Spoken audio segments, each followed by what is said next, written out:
Selamat malam, Ibu Bapak, Saudara-saudara yang dikasihi Tuhan. Kita masih bersama di dalam persekutuan virtual Syafaat Malam.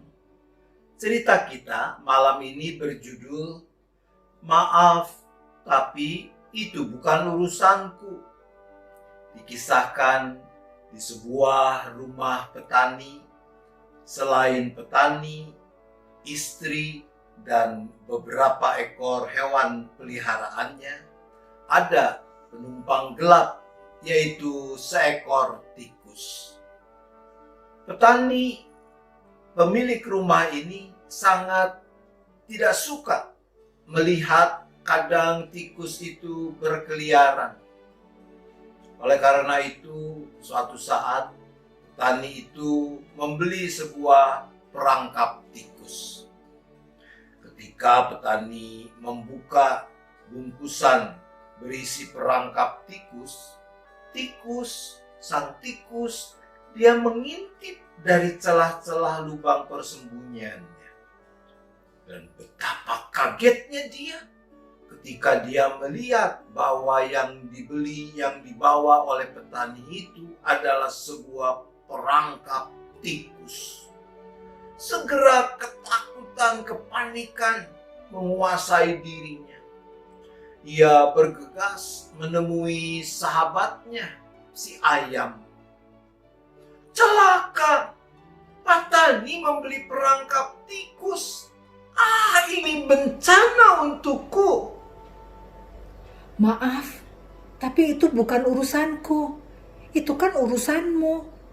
Begitu respon si ayam. Tikus yang tidak mendapatkan simpati dari ayam, dia pergi ke temannya yang lain, Tuan Babi. Tuan Babi, petani membeli perangkap tikus. Ini berita mengerikan. Aku berada dalam bahaya.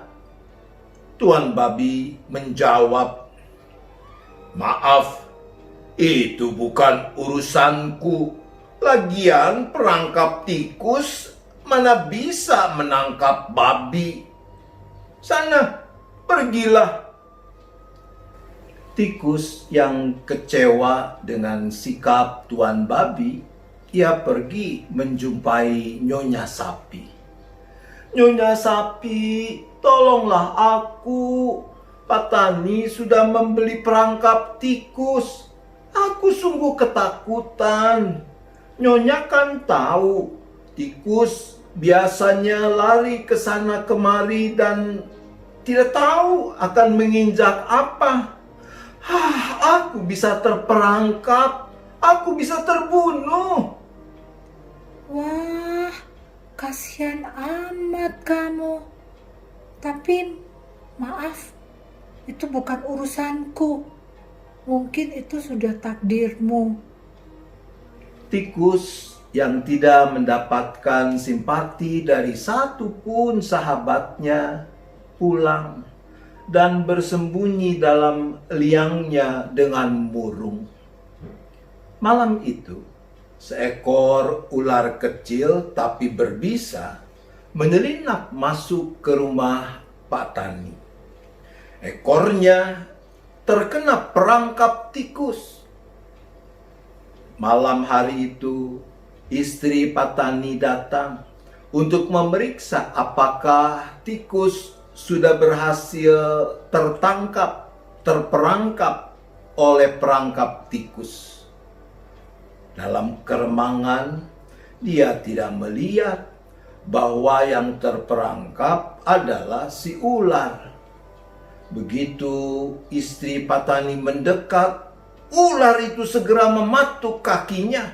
Istri Pak Tani menghentakkan kaki dan membuat ular kecil itu terlepas dari perangkap tikus dan pergi.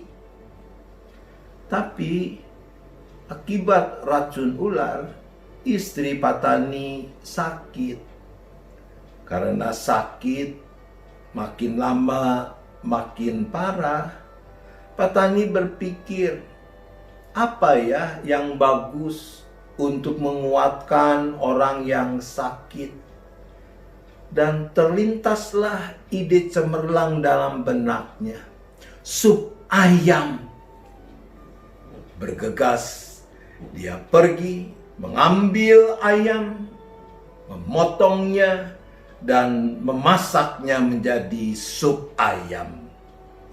Matilah ayam. Karena istri Patani tidak kunjung sembuh, maka berdatanganlah sanak saudara untuk menengok dia. Ketika ada begitu banyak famili sanak saudara yang datang, Patani bingung karena mereka harus diberi makan. Tidak ada jalan lain. Pergilah Patani. Ia mengambil tuan babi dan menyembelihnya, memasaknya untuk tamu-tamunya. Tuan babi kehilangan nyawa. Sekalipun sudah dilakukan segala upaya, tapi istri Pak Tani yang malang itu akhirnya meninggal juga. Biaya pemakaman tidak sedikit. Maka untuk membiayai pemakaman istrinya, Pak Tani terpaksa menyembelih sapi dan menjual dagingnya. Matilah nyonya sapi. Jadi saudara-saudara, ayam mati, tuan babi kehilangan nyawa, dan nyonya sapi disembelih. Dan semuanya itu karena perangkap tikus. Iya sih, tapi persoalan utama bukan perangkap tikus. Persoalan utama adalah urusan ketidakpedulian. Buat ayam, babi, dan sapi, tikus dengan ketakutan-ketakutannya akan perangkap tikus bukan urusan mereka. Bukan urusan mereka karena perangkap tikus itu tidak menjadi ancaman langsung bagi mereka. Tapi perangkap tikus ternyata bukan cuma masalah si tikus, tapi masalah semua. Saudara-saudaraku, ketika ada masalah yang dihadapi orang lain, mungkin kita suka berpikir, itu sih urusan dia, bukan urusanku. Toh tidak akan mempengaruhiku karena tidak ada kena mengenanya dengan aku.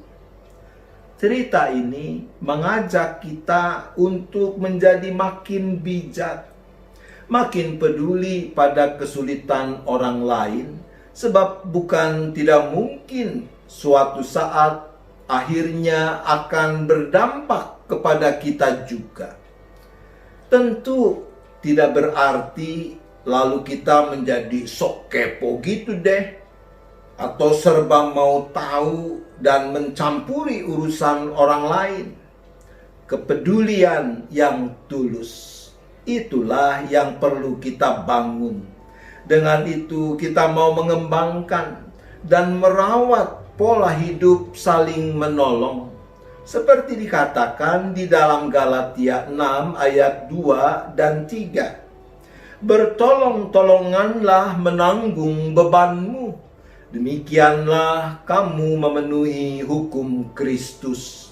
Sebab kalau seorang menyangka bahwa ia berarti, padahal ia sama sekali tidak berarti, ia menipu dirinya sendiri.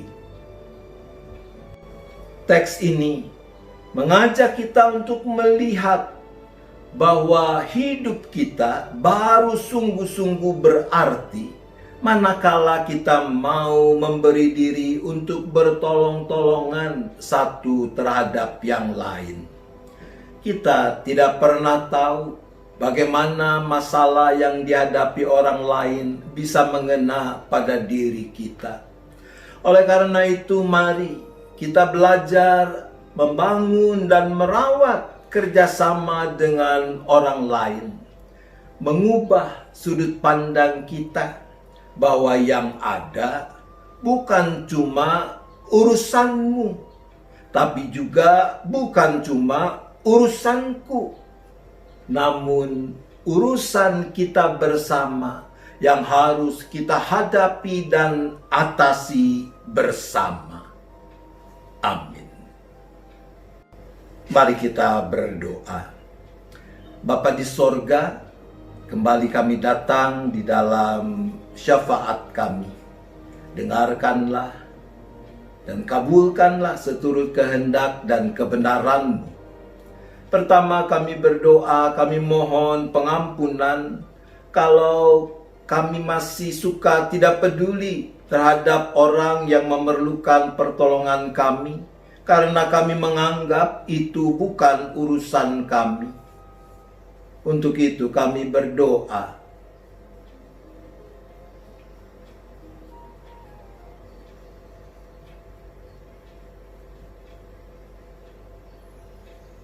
ya Bapa, kami juga mohon ampun kalau kepedulian dalam diri kami telah bergeser, lalu membuat kami terlalu suka ikut campur, sok kepo, atau bahkan mengambil alih urusan orang lain. Untuk itu kami berdoa,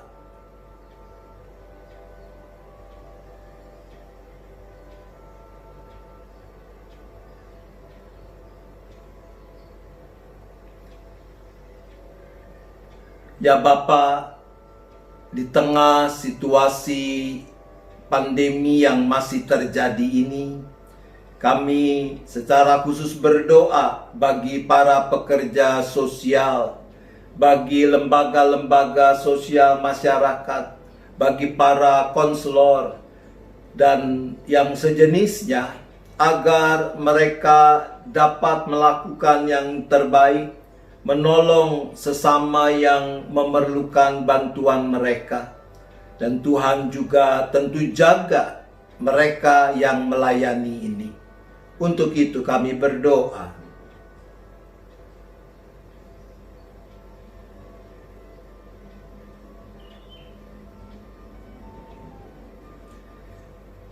Bapa, ketika masih ada banyak layanan-layanan online yang harus dilakukan oleh gereja-gereja, maka kami juga berdoa bagi para pendeta, tim multimedia, dan para pelayan lain yang menyiapkan layanan-layanan online, entah itu kebaktian minggu, persekutuan harian, atau seminar-seminar dan sebagainya, agar Tuhan memberi hikmat dan kesehatan yang cukup kepada mereka.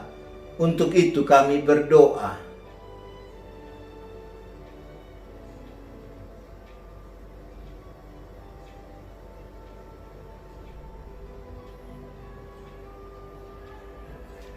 Ya Bapa, kami juga kembali memohonkan campur tangan Tuhan bagi gereja-gereja yang sudah mulai atau sedang mempersiapkan pelaksanaan ibadah onsite, agar semua pihak, bukan cuma para pelayan, tapi jemaat dan simpatisan boleh dipersiapkan dengan baik, dengan sungguh-sungguh memperhatikan semua protokol kesehatan yang berlaku.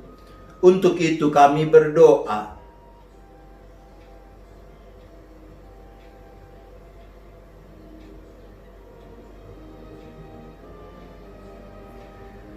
Bapa, kami mengucap syukur untuk kasih setia dan pemeliharaan-Mu sepanjang minggu yang baru kami lalui.